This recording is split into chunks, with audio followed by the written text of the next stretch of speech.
Omar looked at Amina the same way he had seen grown-ups look at each other on TV. "Amina, please," he said softly. "Let's do that thing again. The one the man and woman did in the video. I like it. It's so nice."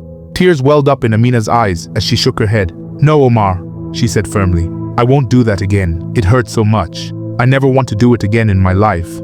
Are you wondering how these children reached such a heartbreaking point?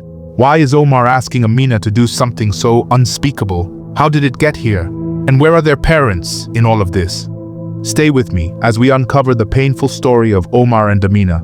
9-year-old Omar and his 7-year-old sister Amina were often left alone at home. Their parents, Mr. and Mrs. Hassan, were hard-working professionals. Omar and Amina had grown used to being by themselves, though it wasn't something they enjoyed. They tried to entertain themselves with board games or drawing, but the TV always seemed to call them back. One evening, Omar was watching a late-night show filled with bright lights, loud music, and adults laughing and behaving strangely. The scenes moved quickly, filled with intrigue. Curiously, he called out to Amina, who was in the other room. "Amina, come here. Look at this." Omar's voice echoed down the hallway. Intrigued, Amina rushed into the living room and sat beside her brother. They stared wide-eyed at the screen, mesmerized by the flashing colors and fast-paced music. They didn't understand much of what was being shown, but it seemed exciting, so they kept watching. "Why are they doing that?" Amina asked innocently. Her forehead creased in confusion. "I don't know," Omar replied. "Maybe it's something fun that grown-ups do." The scenes continued, leaving their young minds confused, yet curious. They didn't know it, but the images they were watching weren't meant for their eyes. As days passed, the curiosity planted within them grew. One afternoon, while their parents were at work, Omar looked at Amina with a mischievous glint in his eye. "Amina, do you remember that thing we saw on TV?" he asked quietly. Amina's face tensed. "I don't know, Omar. It didn't feel right," she replied hesitantly. "Come on, Amina. It's just pretend." "No one will know," Omar insisted, unaware of how wrong the situation had become. Feeling trapped by her brother's words, Amina reluctantly agreed. But as they imitated the scene, Amina felt pain and screamed. Tears streaming down her face, she ran into the living room. "This is wrong, Omar. I never want to do this again in my life," she cried. Omar, however, didn't understand her reaction and still wanted to continue, unaware of the harm they were causing. Days later, Amina finally gathered the courage to tell their mother. "Mama, can I talk to you?" she asked, her voice trembling. "Not now, Amina. I'm busy," Mrs. Hassan replied, juggling her phone and paperwork.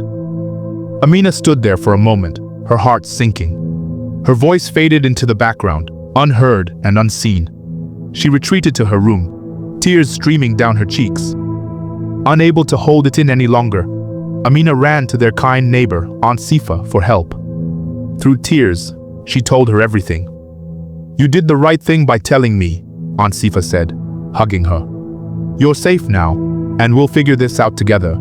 When Aunt Sifa confronted Mr. and Mrs. Hassan, they were initially defensive. "Our children would never do something like that," Mr. Hassan said firmly. But Aunt Sifa's words made them pause. "Children don't know how to process what they see on screens unless guided," she said. "You've been so focused on work that you've forgotten to protect your children from harm." The Hassans took her words to heart. They started monitoring their children's screen time and encouraged open conversations about what they watched and felt. They also sought counseling for both Omar and Amina to help them understand their emotions. As weeks turned into months, the family worked hard to rebuild their bond. Mrs. Hassan reduced her work hours, while Mr. Hassan spent more quality time with the children. Slowly, the laughter returned to their home. One evening, as they sat together playing a board game, Amina looked at her parents and said softly, "Thank you for listening to me now." Her words, though simple, brought tears to her mother's eyes. The Hassans learned that the greatest gift they could give their children was their attention and love. This story teaches us that listening to children's voices is vital. Their emotions and experiences matter, and it's up to us to guide them. Thank you for watching. If this story touched your heart, don't forget to like and subscribe for more stories.